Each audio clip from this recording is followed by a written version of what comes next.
नमस्कार दोस्तों, आपका स्वागत है मेरे चैनल आस्था डायरी ब्लॉग में। आज मैं आपको शुक्र प्रदोष की कथा सुनाऊंगी। एक नगर में 3 मित्र रहते थे, जिसमें से एक राजकुमार था, दूसरा ब्राह्मण कुमार था और तीसरा धनिक पुत्र था। राजकुमार और ब्राह्मण कुमार दोनों ही विवाहित थे, लेकिन कुछ समय बाद धनिक पुत्र का भी विवाह हो गया, लेकिन उसका गोना अभी नहीं हुआ था। इसलिए धनिक पुत्र की पत्नी अभी मायके में रहती थी। एक दिन तीनों दोस्त साथ में बैठकर स्त्रियों के बारे में चर्चा कर रहे थे, जिस पर ब्राह्मण कुमार ने स्त्रियों की तारीफ करते हुए कहा कि नारीहीन घर भूतों का डेरा होता है। धनिक पुत्र ने जैसे ही यह बात सुनी तो उसने तुरंत ही अपनी पत्नी को घर लाने का निश्चय कर लिया।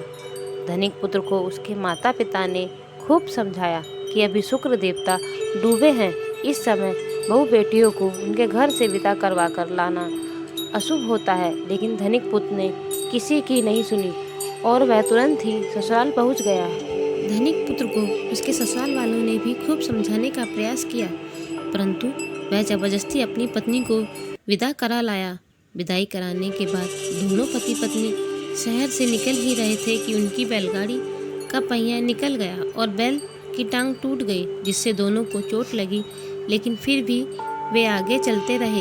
अभी कुछ ही दूरी पर पहुंचे थे कि उन्हें डाकू मिल गए। डाकुओं ने उनका सारा सामान पैसा लूट लिया। जैसे ही दोनों घर पहुंचे तो धनिक पुत्र को सांप ने डस लिया।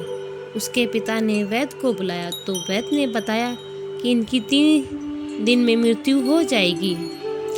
जब धनिक पुत्र के मित्र ब्राह्मण कुमार को यह खबर मिली तो वह तुरंत अपने दोस्त के घर पहुंचा और उसने अपने मित्र के माता पिता को शुक्र प्रदोष व्रत के बारे में बताया।